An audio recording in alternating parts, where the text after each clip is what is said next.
This video details about human resource policy or HR policy or personal policies. Coming to the meaning of the term, a policy is a predetermined course of action that are established to guide the performance of work towards accepted objectives. An employee working in an organization should work towards achievement of objectives of the organization. So, in order to guide the performance, there must be certain predetermined courses of action. So, these predetermined courses of action is called policy. Otherwise, we can say policy is a type of standing plan. This standing plan serves to guide subordinate or lower level employees in the execution of their task. Then, another meaning, policies provide a broad framework within which decision on human resource matters can be made without reference to higher authorities. A policy that is pertaining to HR management will give a broad framework enable every manager to make decision on matters concerning human being or employees working in the organization. Then if there is a suitably developed HR policy, they need not contact higher authority every now and then. They can take decision based on the policy which are already developed. Thus, it provides a broad framework for quick decision making. This is the meaning of the term policy and HR policy. About importance of HR policies or personal policies. First one, clear thinking. The actual written down HR policy helps to clarify thinking of the management or they have a sound basis to take their action. Second, uniformity and consistency of administration. Well established policies ensure uniform and consistent treatment of all employees throughout the organization. If there is an existing policy, all the action taken in terms of employees will be consistent and uniform in all the departments from top to bottom. Thus, policies help to minimize discrimination and favoritism by the higher level managers. Third importance, continuity and stability. It means written policies are a means of transmitting company's heritage from one generation of executives to the other. It means in the sense, as the generation goes, there is no difference in the action that are taken by the company because the company's action or decisions are based on the already written HR policies that will be revised time to time. Next, sense of security. Employees know what action is expected in circumstances covered by policy. Then, policy indicate what is expected of them. So, it gives employees a kind of security feeling. The action does not vary depending on the situation, but the action vary depending on the policy. So, already employee can expect what will be taken if they do something or if they do not do something. So, this gives a sense of security. Next, delegation of authority. The managers can very well transfer the authority to the subordinate. The subordinate can take up the responsibility because the policies indicate the subordinate that what they have to do in case of a certain situation. The sixth one is orientation and training. HR policies can be used as a guide for orientation and training of new hires. And the last importance is teamwork and loyalty. A well-prepared set of human resource policy enables employees to see overall picture and how their actions relate to organizational goals.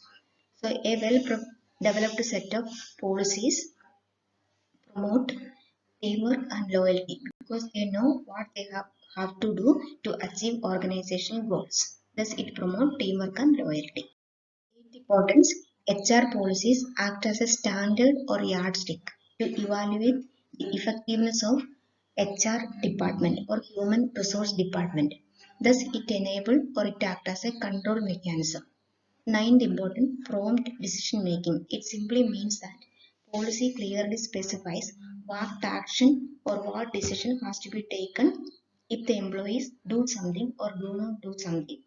Thus, it prevents the wastage of time of managers and energy spent by them in repeated analysis of the same kind of problems. Now we will see about the objectives of personnel policy. These are almost similar to the 9 important points that we have discussed already. See one by one. It enables the organization to achieve its goals. HR policy enables the organization to achieve its goal. Second, it makes aware of all employees about the organization goal, function, rules, regulation and managerial. So policy is a tool to convey all employees about the goal, function, rules, regulations and managerial levels of the particular organization.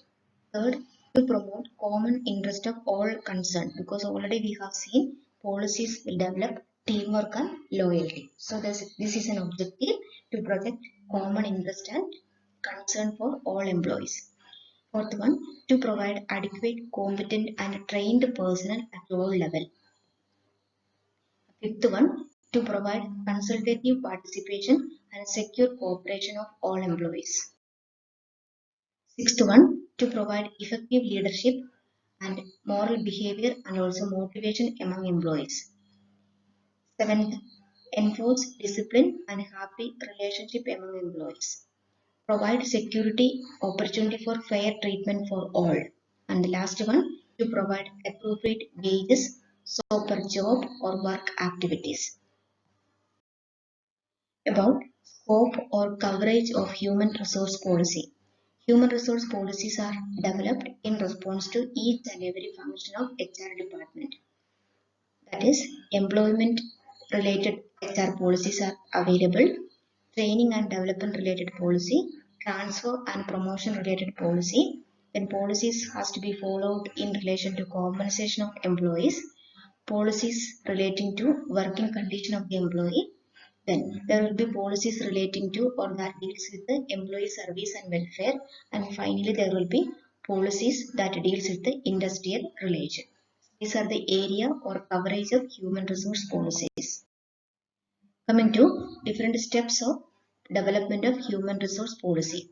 There are 6 steps as mentioned here. First one, identify the need. Second, gather the information. Third, examining policy alternatives. Fourth one, getting approval from higher authority. Fifth one, communicate the policy to the employees concerned. And sixth one, evaluate the performance of the policy. Coming to identify the need. Here, the areas requiring human resource policy has to be identified. Already we have seen there are 6 areas in which there must be human resource policy or HR policy. So identify the area in which the HR policy is missing or where HR policy needs to be revised. Then the need for a new policy or revision of an existing policy may be voiced by the company staff or by a trade union. Identifying the need, action is gather necessary fact about formulation or revision of the new policy. Third step, examining policy alternatives. Already we have gathered enough information about the new policy. So the possible alternatives are made. Then these alternatives are put to the review of the employees concerned or to the employees who are to use and live with the policies. Then the policies which are chosen by these employees are put in writing in the appropriate form. The fourth step is getting approval, that is getting approval from the higher management or from the top level management. The fifth step is after getting approval, it needs to be communicated throughout the organization. It can be through meeting, through conference, to workshop or journals or other modes of communication. And the last one is evaluating the policy. From time to time, the policy should be evaluated in terms of experience of those who use it and of those who are affected by it. And it must be reviewed periodically. These are the 6 steps of policy for.